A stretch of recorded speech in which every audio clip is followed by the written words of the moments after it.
আসসালামু আলাইকুম ভিউয়ার্স। দেখুন আমি আতপ চাল যেটাকে বলা হয় সেই আতপ চালের ধানের ক্ষেত থেকে বলছি। দেখুন এখানে হচ্ছে খুব চিকন ধানগুলো এবং ছোট ছোট। এই ধান থেকে আমাদের মূলত আতপ চাল তৈরি হয়।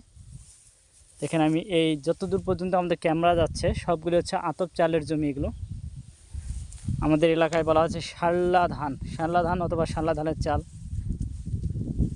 আর ঢাকায় বা অনেক জায়গায় বলা হয় পোলার চাল।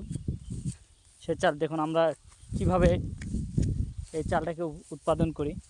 দেখুন আমাদের এই ধানটি গামর হয়েছিল, এখন মোটামুটি যে হালকা একটু ওয়েদার খারাপ হওয়ার কারণে, যেহেতু আমাদের মোটর উঠানো নাই, বৃষ্টির কারণে ধানগুলো বের হয়ে গেছে। কয়েকদিন বের হতে পারছিল না, কারণ জমিগুলোতে পানি ছিল না, শুকিয়ে গেছিলো। এখন সুন্দরভাবে বের হচ্ছে। দেখুন মাথাগুলো কীরকম হালছে বের হয়ে। একজন কৃষকের সবচেয়ে বেশি মনে আনন্দ আসে যখন এরকম ধানগুলো বের হয়, আর তার থেকে বেশি আনন্দ হয় যখন ধান পেকে কালারটা একদম পুরা মাঠটায় কালার রঙ্গিত হয়, তখন আরও বেশি ভালো লাগে। তার থেকে আরও বেশি ভালো লাগে যখন ধানটা বাসায় নিয়ে যে বিক্রি করতে পারি, এবং তা বললেও ভুল হবে, যদি বাজার ন্যায্য মূল্যে যদি বিক্রি করতে পারি তাহলে সবচেয়ে বেশি ভালো লাগে।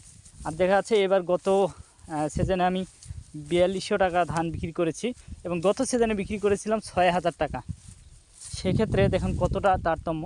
তো গতবার বেশি লাভবান হতে পারেনি যারা শাল্লা আবাদি ছিল বা চাষাবাদী ছিল। তখন এই কোনাটায় বেরোতে পারেনি, কারণ এই কোনায় একটু রস ছিল না, যার কারণে ধান বেরোতে পারেনি, মরে যাওয়ার মতো হয়েছিল। কারণ এগুলো আমার সব নিজস্ব জমি।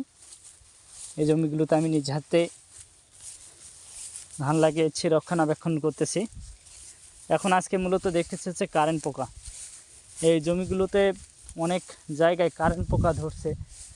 আমি গত 5-7 দিন আগেও কারেন্ট পোকার ওষুধ ছিটিয়েছি, তো তেমন একটা দেখা যাচ্ছে না। তবে পাশের একটা জমিতে আমি দেখতেছি ব্যাপক পরিমাণে কারেন্ট পোকা ধরেছি, যার কারণে ধানটি একেবারে অবস্থা খারাপ হয়ে গেছে। তবে আমাদের এখানে যে কারেন্ট পোকা না এটা বললে ভুল হবে। যেমন এই যে এখানে ধানটা পুড়ে গেছে, এটা অনেক উর্বরতার কারণে। আর আমার এই জমিতে কারেন্ট পোকার ওষুধ দেওয়া আছে, যার কারণে তেমন একটা ধরতেছে না। আর ধরতে গেলেও হয়তো বা গোড়ায় আছে, খুব